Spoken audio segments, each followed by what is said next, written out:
father was a general practitioner at that time, 1943, before then, 1941. He went into the army in 1942. Captain Tepas and Captain Dick came over, I imagine in 1941. That would be about right? And took this flat, and Captain Tepas became very ill. My father was called in to look after him. So this Portuguese element, going to Lisbon, became part of our lives. And he spent a lot of time with us, the family, because he liked the family atmosphere, and never talked about what he did. My younger brother was born a fortnight before the crash, and he was meant to be bringing his christening presents back from Lisbon. But of course, we mustn't laugh, must we? But they never got here. But I mean, the family connection was strong. And so little things came back from Lisbon to us, fruit mainly, I suppose. And so something that you had not in England? No fruit, no bananas. Bananas, marvellous. Yes, we had no bananas. We were on strict rations at that time. 2 ounces of cheese and 1 ounce of butter, that sort of thing. And we were fit, healthy, but we were on rations. So I always used to laugh at Captain Tepas because he kept his figure quite... I said, you eat a lot in Portugal, because he didn't certainly get a lot here. I used to tease him about that. I would have been 12. Mm-hmm. And did he ever talked about what he saw in Lisbon, how he could get to the fruit? No. I think you have to be a very private person to do the job he did. He knew his number was up. When he got his OBE, he was given the OBE in the February before he was killed. And I haven't been able to get through to the London Gazette yet to see why he was given the OBE. He was given the OBE in the February. His 2 sons were immediately taken into a concentration camp as a result of it being in the Gazette. And I often wonder whether that was to his detriment to accept a British award. I'm only talking to you about conjecture now. He lived in Clifton with another KLM pilot called Captain Dick, and Captain Dick phoned up to say the plane had gone. You knew immediately that he had been shot down? Yes. And he had told my mother, I think it's in the press, 10 days before, that he knew his days were numbered. So what worries me, I give lots of thought to this, particularly lately, since it's all stirred up again. At the time, Captain Tepas had died. The plane had gone. It was part of the war. Churchill may have been I have given why are the papers not available till 2057? Why are the first lot of papers not available till 2025?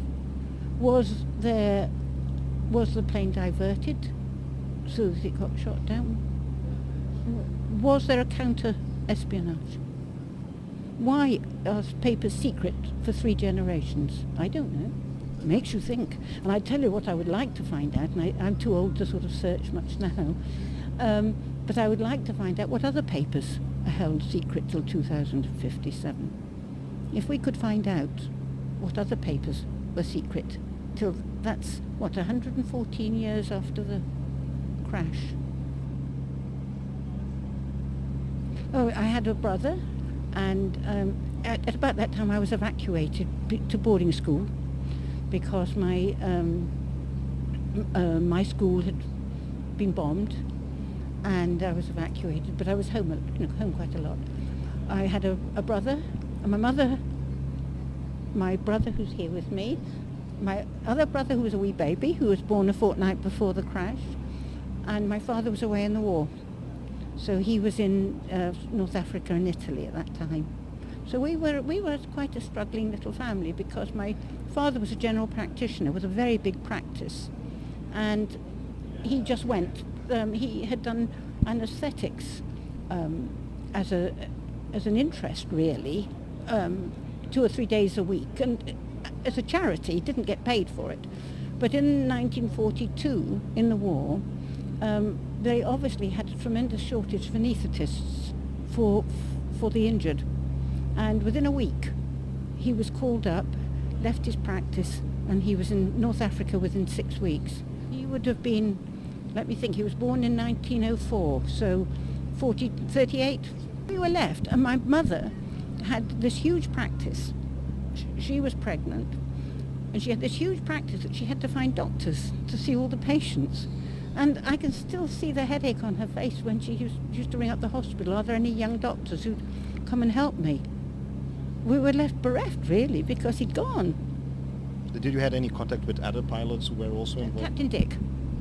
Yes, he came round. Not as much as Captain Tepas, but he came round, and he was the one who told us about the crash.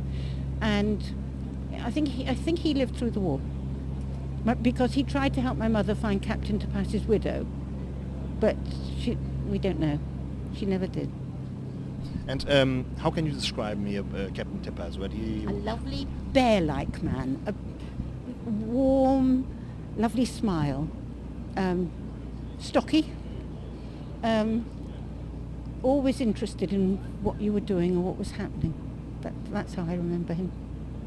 And did he talk with you about... Oh, he used to talk with us and play, but just like to a children. We were young, weren't we? Did he ever talk about his family, about his children? Yes, he did tell us. And of course his boys who were sent to concentration camp, that upset him very much. And his house was bombed by the RAF as well. So he had a bad war and died in it. And afterwards you had never any more contact with the family, you told me? No, my mother tried. No news. She tried hard. The OB, I think I mentioned to you about that, worried me. Him collecting a British medal, Order of the British Empire. It's an award given by the Queen, and he was presented it by the Duke of Kent, who was also killed in the war. That's the King's, by the King then it was, by the King's brother. He was given it, but it's an